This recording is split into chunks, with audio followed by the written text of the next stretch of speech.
Halo semua, perkenalkan kami dari kelompok 2 kelas Manajemen Operasi dan Inovasi yang diampu oleh Ibu Rika Fatimah. Pada video kali ini kita akan membahas terkait produk-produk dari salak pondok. Namun sebelumnya, apakah teman-teman tahu tentang buah satu ini? Ya, salak ini merupakan jenis salak yang paling terkenal dan populer di masyarakat. Salak ini memiliki cita rasa yang sangat digemari oleh masyarakat serta kaya akan manfaat di dalamnya. Salah satunya yaitu untuk menghilangkan stres. Nah, ini cocok banget kan buat kita konsumsi terlebih di masa pandemi seperti ini? Dari manakah asal-usulnya jenis salak ini? Salak ini diketahui berasal dari salah satu desa di Provinsi Daerah Istimewa Yogyakarta, tepatnya Desa Bangunkerto. Desa ini berlokasi di Kecamatan Turi, Kabupaten Sleman.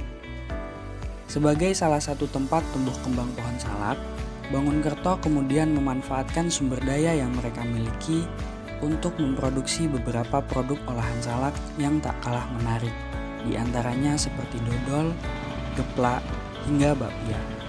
Produk-produk ini berhasil diolah dan ditawarkan kepada konsumen sejak 2019. Tak dapat dipungkiri, keberhasilan ini dicapai karena adanya realisasi gerakan G2RT yang bertujuan untuk mengangkat potensi desa ke ranah publik. Lalu, bagaimana sih pengimplementasian ilmu manajemen operasi dan inovasi pada kesuksesan proses produksi di Desa Bangunkerto? Nah, pada video kali ini, kami akan menjelaskan pengimplementasian materi chapter 10 yaitu Job Design dan Work Measurement pada proses produksi olahan salak pondoh di Desa Bangunkerto. Untuk chapter kali ini, kita akan membahas mengenai Self-Directed Team. Sebelumnya, apa itu Self-Directed Team? Self-Directed Team adalah sekelompok individu yang diberdayakan untuk bekerja sama dalam mencapai tujuan bersama atau organisasi. Apakah para pekerja di Desa Bangunkerto ini sudah menjadi Self-Directed Team pada usahanya dalam mengolah produk salak pondoh? Nah, untuk mencapai Self-Directed Team terdapat beberapa langkah yang perlu dilakukan sesuai dengan Job Design Continuum. Tahap pertama adalah Specialization atau spesialisasi. Pengimplementasian spesialisasi sudah terjadi pada desain pekerjaan untuk olahan produk salak pondoh di Desa Bangunkerto. Tim dibagi berdasarkan fungsinya yaitu terdiri dari tim pemasaran, tim produksi, dan tim packaging atau pengemasan. Tahap kedua adalah Enlargement. Enlargement ini terimplementasi pada tim produksi olahan salak pondoh di Desa Bangunkerto. Tim produksi yang awalnya hanya memproduksi satu macam produk yaitu dodol, sudah mulai memproduksi macam-macam produk lain yaitu seperti geplak dan bakpia. Kedua produk ini merupakan produk baru yang jarang ditemui di tempat lain, terutama dengan bahan dasar salak. Selain itu, proses produksi sudah dibantu oleh mesin atau sudah terotomisasi sehingga para pekerja di bagian produksi produk juga harus bisa mengoperasikan mesin tersebut. Tahap ketiga adalah Enrichment. Enrichment ini berhubungan dengan pelimpahan tugas yang lebih banyak secara vertikal atau pada tingkat posisi yang lebih tinggi dari sebelumnya. Untuk pengimplementasian di Desa Bangunkerto belumlah tercapai. Salah satu alasannya adalah produksi yang berhenti disebabkan oleh pandemi COVID-19.